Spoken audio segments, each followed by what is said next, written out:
ഇപ്പോൾ കേന്ദ്രത്തിൽ നിന്ന് ബജറ്റിൽ ഉണ്ടായിട്ടുള്ള ഈ അവഗണന എന്നത് ബിജെപിക്കെതിരെ ശക്തമായി പ്രതികരിക്കാൻ പറ്റുന്ന ഒരു വിഷയം എന്നതാണോ CPM കാണുന്നത്? നാളെ കരിദിനം ആചരിക്കുന്നു. ഇതിനെതിരെ ശക്തമായ പ്രതിഷേധം തുടരാനാണോ തീരുമാനം? തീർച്ചയായും ഇതൊരു തെരഞ്ഞെടുപ്പ് വിഷയമല്ല, ഇത് നാടിന്റെ പ്രശ്നമാണ്. കേരളം ഇന്ത്യയിലല്ലേ? പതിറ്റാണ്ടുകളായിട്ടുള്ള കേരളത്തിന്റെ ആവശ്യങ്ങളോടെല്ലാം തന്നെ മുഖം തിരിഞ്ഞു നിൽക്കുന്ന സമീപനമാണ് കേന്ദ്ര ഗവൺമെന്റ് ചെയ്തുകൊണ്ടിരിക്കുന്നത്. മാറുന്ന കാലത്തിനനുസരിച്ച് പരിഷ്കാരങ്ങൾ പ്രഖ്യാപിച്ചുകൊണ്ടുള്ള പ്രതീക്ഷാ നിർഭരമായ ഒരു ബജറ്റായി ഇതിനെ കാണേണ്ടി വരും. കേരളത്തിനില്ല, തമിഴ്നാടിനില്ല എന്ന് പറഞ്ഞ് വിലപിക്കുന്നത് അറിവില്ലായ്മ കൊണ്ടും വിവരക്കേട് കൊണ്ടുമാണ്. അതെങ്ങനെ മനസ്സിലായി? ബാലന്റെ അത്രയും വിവരമില്ലെങ്കിലും എനിക്ക് വിദ്യാഭ്യാസം ഉണ്ടല്ലോ. കടലോളം അവസരം തുറന്നു തന്നിരിക്കുകയാണ് കേന്ദ്രമന്ത്രി നിർമ്മല സീതാരാമൻ.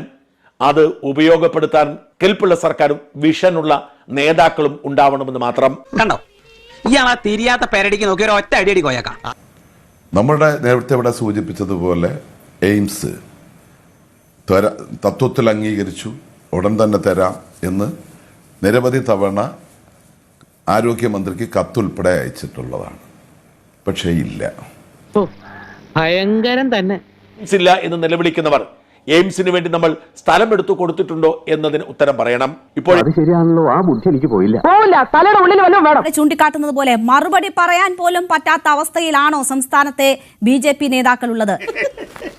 ഇഷ്ടപ്പെട്ടല്ലേ? ഒരു മറുപടി പോലും പറയാൻ പറ്റാത്ത അവസ്ഥയാണോ യഥാർത്ഥത്തിൽ നിങ്ങളെ സംബന്ധിച്ചുള്ളത്? മറുപടി പറയാൻ പറ്റാത്ത അവസ്ഥയാണ് രേണുകോട് ആരാ പറഞ്ഞത്? വായിക്കെടുക്കുന്ന എല്ലില്ലാത്ത നാവാന്ന് വിചാരിച്ച് എന്തെങ്കിലും കയറി വളച്ചൊടിച്ച് തിരിച്ചു മറിച്ച് വിളമ്പരുത് കേട്ടോ. ആർക്കെന്താ മറുപടി പറയാൻ കുഴപ്പമുള്ളത്? ഇവിടെ എയിംസ് തരില്ല എന്ന് ആരെങ്കിലും പറഞ്ഞിട്ടുണ്ടോ? ഭരണകാലത്ത് ആരോഗ്യമന്ത്രിയായിട്ടുള്ള ബഹുമാനായിട്ടുള്ള ശ്രീ JP നഡ്ഡാജി അല്ല ഒന്ന് പറയാൻ സമ്മതിക്കുന്നത്. ഇത് കടിക്കോ? കാര്യങ്ങൾ മാത്രമല്ല പുറത്തുണ്ടാവാറുള്ളത്. ബഡ്ജറ്റിൽ ഇന്ന കാര്യങ്ങളൊന്നും പറഞ്ഞിട്ടുമില്ല. സ്വാഭാവികമായിട്ട് ഈ റെയിൽവേയുടെ കാര്യവുമായി ബന്ധപ്പെട്ട് നോക്കുമ്പോൾ നിങ്ങൾക്കറിയാലോ, 4 ട്രെയിൻ അതിന് മുൻപ് 14 ദിവസം കൂടി മാറ്റിവെച്ചിട്ട് ബഡ്ജറ്റിൽ കേരളത്തിനെ ചേർത്ത് പിടിച്ചു കേന്ദ്രം എന്ന് പറയിപ്പിക്കാമായിരുന്നില്ല. ഞങ്ങൾക്ക് അങ്ങനെ രാഷ്ട്രീയം ഉണ്ടായിരുന്നുവെങ്കിൽ 4 ട്രെയിൻ കൊടുത്തതിന് 10 ദിവസം നീട്ടി വെച്ചാൽ മതിയായിരുന്നല്ലോ. അങ്ങനെ ഇല്ലെന്ന്. ഹൈവേയുമായി അങ്ങനെ മാറ്റിവെപ്പിക്കണ്ടായിരുന്നു. കേരളത്തിന് എന്തെങ്കിലും വാങ്ങിയെടുത്തിട്ട് നമ്മൾ ഞങ്ങളാണ് വാങ്ങിച്ചു തന്നതെന്ന് പറയാമായിരുന്നല്ലോ ശ്രീ ഉല്ലാസ് ബാബു. നോക്കൂ, ഞങ്ങളാണ് ഇതിന് നേതൃത്വം നൽകിയത്, ഞങ്ങളുടെ സമ്മർദ്ദമാണ് കേരളത്തിന് ഇത് കിട്ടാൻ ഇടയാക്കിയതെന്ന് പറയാമായിരുന്നു. അതുണ്ടായില്ല. ഈ സ്ത്രീയുടെ തലക്കെന്ന് താറാറില്ലല്ലേ? അല്ല, അത് രേണുക അങ്ങനെ പറഞ്ഞു, അത് കുഴപ്പമില്ല. പക്ഷെ ഞങ്ങളെ സംബന്ധിച്ച ഒരു കാര്യം വളരെ വ്യക്തമായിട്ട് പറയാം. കേന്ദ്രം ഭരിക്കുന്ന BJPയെ സംബന്ധിച്ചിടത്തോളം ഇതൊരു രാഷ്ട്രീയ സ്റ്റണ്ടാക്കി എടുക്കാനൊന്നും ഞങ്ങൾ തയ്യാറില്ല. ഞങ്ങളെ സംബന്ധിച്ചിടത്തോളം കേരളത്തിന് വേണ്ട കാര്യങ്ങൾ വളരെ വൃത്തിയും വെടുപ്പുമായിട്ട് കൃത്യമായിട്ട് കൈകാര്യം ചെയ്തിട്ടുണ്ട്. വാസ്തവത്തിൽ കേരളത്തിന് അവസരങ്ങളുടെ കടല് തന്നെ തുറന്നിട്ടിട്ടുണ്ട്. കേരളത്തിന്റെ നികുതി വിഹിതം വലിയ തോതിൽ വർദ്ധിപ്പിച്ചത് തന്നെ കേരളത്തോട് പ്രത്യേക ചതുർത്ഥിയൊന്നുമില്ല എന്നതിന്റെ തെളിവായി വേണം കാണാൻ. കേരളത്തോട് അവഗണന ഉണ്ടായിരുന്നെങ്കിൽ നികുതി വിഹിതത്തിൽ ഇത്രയും വലിയൊരു വർധനവ് വരുത്തുമായിരുന്നില്ല. ശരിയല്ലേ? നികുതി വിഹിതം കൃത്യമായി വർദ്ധിച്ചു. എന്ത് അടിസ്ഥാനത്തിലാണ്? കേരളത്തിനകത്ത് രാഷ്ട്രീയം നോക്കിയിട്ടാണോ? അല്ലല്ലോ. എത്ര കോടി രൂപയുടെ വ്യത്യാസം ഇത്തവണ ബഡ്ജറ്റിനകത്ത് വെച്ചിട്ടുണ്ട്. അത് നിങ്ങൾക്ക് കിട്ടുന്ന സമയത്ത് അതൊക്കെ കേരളത്തിന് അവകാശപ്പെട്ടതാണല്ലോ ശ്രീ ഉല്ലാസ് ബാബു. ശരിക്കും മനസ്സിലായിട്ടില്ല. ഞാനൊരു കാര്യം ചോദിക്കട്ടെ രേണുക വെറുതെ ചൂടായിട്ട് കാര്യമില്ല. സത്യം പറയുമ്പോൾ ഈ മെക്കിട്ട് കയറാൻ വന്നിട്ട് കാര്യമൊന്നുമില്ല. 372 കോടി റുപ്യാണ് 2009 മുതൽ 2014 വരെ ഇവരുടെ ഈ UPA സർക്കാരിൻ്റെ സമയത്ത് കൊടുത്തത്. ഇത്ര NDA സർക്കാർ വന്ന സമയത്ത് എത്ര കൊടുത്തത്? 3795 കോടി റുപ്യ. എന്താ രേണുവയ്ക്ക് അത് വായിക്കാൻ പറ്റാത്ത? 372 ആണോ വലുത്? 3795 വലുത്? കോഴിക്കോട്, കുട്ടിപ്പുറം, മാവേലിക്കര, നെയ്യാറ്റിൻകര, നിലമ്പൂർ, ഒറ്റപ്പാലം, പരപ്പനങ്ങാടി, പയ്യന്നൂര്, പുനലൂര്, ഷൊർണൂര്, തലശ്ശേരി, തിരുവനന്തപുരം, തൃശ്ശൂര്, തിരുവല്ല, തൃപ്പൂണിത്തുറ, വടകര, വർക്കല, വടക്കാഞ്ചേരി, ഇത്രയൊക്കെ അമൃത് പദ്ധതിയുടെ ഭാഗമായിട്ട് ഈ റെയിൽവേ സ്റ്റേഷനൊക്കെ റീഡെവലപ്മെന്റ് നടത്തുന്നത് എന്താ രേണുവയ്ക്ക് മനസ്സിലാവുന്നില്ലേ? രേണുവയ്ക്ക് എന്താ വായിക്കാൻ അതൊന്നും തോന്നാത്തത്? എന്താ രേണുവയുടെ മാധ്യമ പ്രവർത്തന രംഗത്ത് ഇത്ര കോടി റുപ്യ ഇതിനകത്ത് ചെലവാക്കുന്നത് കാണാൻ പറ്റാഞ്ഞത്? തട്ടിപ്പുമായിട്ട് എന്റെ അടുത്തേക്ക് വരരുത്. താങ്കൾ ഈ വായിച്ചതിൽ എവിടെയെങ്കിലും അതിവേഗ റെയിലുണ്ടോ? ഞാൻ അതിവേഗ റെയിലിന്റെ കാര്യമാണ് പറഞ്ഞത്. അതിവേഗ റെയിലിന്റെ കാര്യത്തിൽ തരില്ല എന്ന് പറഞ്ഞോ? ഞാൻ ചോദിക്കട്ടെ, അങ്കമാലി മുതൽ ശബരിമലയുള്ള കാര്യത്തിൽ, തിരുനാവായ ഗുരുവായൂർ കാര്യത്തിൽ എല്ലാം കൃത്യമായി തുടങ്ങുന്നതായിട്ട് പറഞ്ഞില്ലേ? കേരള സർക്കാരിന്റെ ഭാഗത്തുനിന്ന് കൃത്യമായിട്ട് ആ സ്ഥലങ്ങൾ അനുവദിച്ചു കൊടുക്കണം, എടുത്തു കൊടുക്കേണ്ട ചുമതല അവർ ഏറ്റെടുക്കണമെന്നും അവർ കൃത്യമായിട്ട് വേഗം ചെയ്താൽ അതിന് വേണ്ടുന്ന ഫണ്ടടക്കം മാറ്റി വെച്ചിട്ടുണ്ട് എന്ന് കൃത്യമായി പറഞ്ഞില്ലേ? എന്തിനാണ് എനിക്ക് അത് മനസ്സിലാക്കാത്തത്? 10 വർഷക്കാലം UPA സർക്കാർ ഇരുന്ന സമയത്ത് കേരളത്തിനോട് എന്താ ശിറ്റമനയം കാണിച്ചത്? എന്താ ചോദിക്കാൻ രേണുകയുടെ നാവ് പൊന്താത്തത്? എന്താണ് ആങ്കർ ആ വിഷയം സംസാരിക്കാത്തത്? എന്ത് പറ്റി? കുറച്ചു മുമ്പ് 7 മുഴം നീളമായിരുന്നല്ലോ നിന്റെ നാക്കിന്. ഉല്ലാസ് ബാബു UPA കൊടുത്തില്ലെങ്കിൽ അന്ന് കൊടുക്കാത്ത സമയത്ത് ചോദിക്കേണ്ടത് ചോദിച്ചിട്ടുണ്ട്. ഉല്ലാസ് ബാബു ഓരോ തവണയും ഇപ്പോൾ സംസ്ഥാന ബജറ്റാണ് അവതരിപ്പിക്കുന്നതെങ്കിൽ സംസ്ഥാന ബജറ്റിൽ ഇല്ല എങ്കിൽ എന്തുകൊണ്ടില്ല എന്ന് മാധ്യമങ്ങൾ ചോദിക്കും, സാധാരണക്കാർ ചോദിക്കും. താങ്കൾ എന്തിനാണ് ഈ ചൂടാകുന്നത് എനിക്ക് മനസ്സിലാകുന്നില്ല. തല ഇത്തിരി താഴ്ത്തി തന്നാൽ നീ അതിന്റെ പുറത്ത് കയറി നിരങ്ങും അല്ലടി കൊട്ടിമരം. രാഷ്ട്രീയ തിമിരം ബാധിക്കരുത് ആങ്കർക്ക്. ആങ്കർ രാഷ്ട്രീയ പാർട്ടിയുടെ വക്താവരുത് കേട്ടോ. എന്താണ് 3792 കോടി രൂപ റെയിൽവേ കൃത്യമായി കേരളത്തിന് മാറ്റിവെച്ച കാര്യം രേണുകയ്ക്ക് പറയാൻ സാധിക്കാത്തത്? അത് വലിയൊരു കാര്യമാണ് എന്നും അത് കേന്ദ്രത്തെ അഭിനന്ദിക്കാനും രേണുകയ്ക്ക് എന്റെ മനസ്സ് വരാത്തത് ആ രാഷ്ട്രീയ തിമിരമാണ് ഞാൻ പറഞ്ഞത്. നിങ്ങളുടെ തിമിരക്കണ്ണും വെച്ച് നോക്കിയാൽ കേരളത്തിനൊന്നും കിട്ടില്ല എന്ന് നിങ്ങൾക്ക് തോന്നും. ആയുർവേദ ചികിത്സാ രംഗത്ത് എയിംസിന് തുല്യമായ പദ്ധതികൾ പ്രഖ്യാപിച്ചിരിക്കുന്നു. വേണ്ട സൗകര്യങ്ങൾ ഒരുക്കി കൊടുത്താൽ, സ്ഥലം എടുത്തു കൊടുത്താൽ കേരളത്തിന് അത് ലഭിക്കാനുള്ള സാധ്യതയുണ്ട്. എന്നാൽ അതിനൊന്നും ശ്രമിക്കാതെ, വേണ്ട പദ്ധതികൾക്ക് രൂപം കൊടുക്കാതെ ഒന്നും കിട്ടിയില്ല എന്ന് പറയാൻ അർഹിക്കുന്നത്. കേരളത്തെയും ആന്ധ്രാപ്രദേശിനെയും തമിഴ്നാടിനെയും ഒഡീഷയും ഉൾപ്പെടുത്തിക്കൊണ്ട് ഒരു റെയർ എർത്ത് കോറിഡോർ പ്രഖ്യാപിച്ചിട്ടുണ്ട്. അതിന്റെ പ്രാധാന്യം പോലും നമ്മൾ തിരിച്ചറിഞ്ഞിട്ടില്ല. അനുവദിച്ചിരിക്കുന്ന പദ്ധതികൾ എന്തെങ്കിലും വ്യക്തമായി നടപ്പിലാക്കിയിട്ടുണ്ടോ? പിന്നെ ഇല്ലാത്തതിനെ കുറിച്ച് എന്തിനാണ് വിലപിക്കുന്നത്?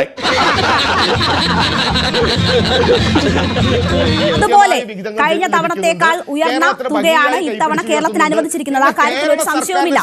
ഈ ബജറ്റിൽ ഒന്നും തന്നില്ല എന്നൊരു പരാമർശം പോലും ഞാൻ നടത്തിയില്ല. ആർച്ചയുടെ നാവിന്നാണോ കീഴടങ്ങളുടെ ആ സ്വരം ഞാൻ കേട്ടത്? എന്ത് പറ്റി ആർച്ചയെ?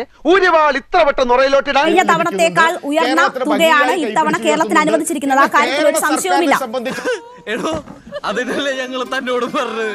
അല്പം രോഷം അടക്കിയതിനു ശേഷം ഞാൻ താങ്കളിലേക്ക് തിരിച്ചു വരാം. ശ്രീ റോണിക്ക് ബേബി, ഇന്ന് കേരളം എന്താ ഇന്ത്യയിലല്ലേ എന്ന് ചോദിച്ചുകൊണ്ടാണ് വലിയ പ്രതിഷേധം പാർലമെന്റിൽ നീ കുറെ നേരമായി കിളച്ച് കയറിക്കൊണ്ടിരിക്കുക. ഈ പരിപ്പ് എന്റെ അടുത്ത് വേഗത്തില്ല. കേരളത്തിന് കൃത്യമായി കേന്ദ്രം കൊടുത്ത കാര്യങ്ങൾ പറയാൻ തയ്യാറാവാതെ ഈ ജനങ്ങളെ തെറ്റിദ്ധരിപ്പിക്കുന്ന മാധ്യമ പ്രവർത്തനം നടത്തുന്ന രേണുകയോട് രോക്ഷമുണ്ടാകും. അത് സാധാരണ ജനാധിപത്യ വ്യവസ്ഥയിൽ ഒരു രാഷ്ട്രീയ പ്രവർത്തകൻ ഉണ്ടാകുന്ന ദേഷ്യമാണ്. അത് സ്വാഭാവികമായിട്ട് ഉണ്ടാകും. രേണുക നുണ പറയാനും പിന്നെ മുഴുവനും സത്യം മാധ്യമ പ്രവർത്തനത്തെ മാറ്റാൻ പാടില്ലല്ലോ. ഞാൻ ജീവിതമാണ് നിന്റെ വക്കോൽ തുറു. സാധാരണ ജനങ്ങൾ അവരുടെ രോഷം പ്രകടിപ്പിക്കുന്നത് ഫേസ്ബുക്കിലും മറ്റുമാണ്, സമൂഹ മാധ്യമങ്ങളിലാണ്. അവർ ഉപയോഗിക്കുന്ന ഭാഷയൊന്നും എനിക്ക് താങ്കളോട് പറയാൻ പറ്റത്തില്ല. അവരുടെ രോഷപ്രകടനത്തിന്റെ ഭാഷയാണ്. ഞാൻ അതിൽ മാന്യമായ ഭാഷയിലാണ് താങ്കളോട് ചോദ്യം ചോദിച്ചത്. ഞാൻ താങ്കളിലേക്ക് തിരിച്ചെത്താം. ശ്രീ റോണിക്ക് ബേബി, ഇന്ത്യയിലല്ലേ കേരളം എന്നത് ചൂണ്ടിക്കാട്ടിക്കൊണ്ടാണ് വലിയ പ്രതിഷേധം ഇന്ന് UDF MPമാർ ഡൽഹിയിൽ നടത്തിയിരിക്കുന്നത്. നാളെ ഇവിടെ കരിദിനം ആചരിക്കാൻ പോവുകയാണ്. അപ്പോൾ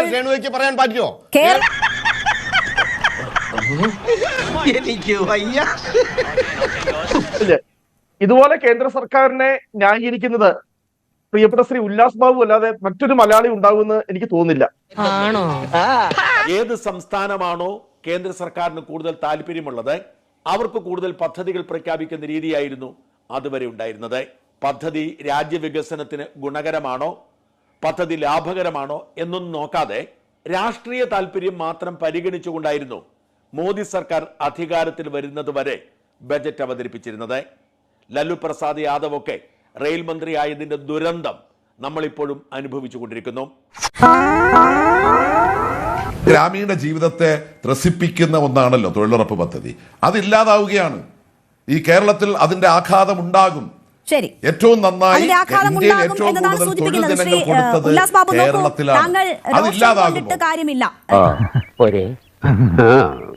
തൊഴിലുറപ്പ് പദ്ധതിയുമായി ബന്ധപ്പെട്ട് അവരുടെ വരുമാന മാർഗം കൂട്ടിയതാരാണ്?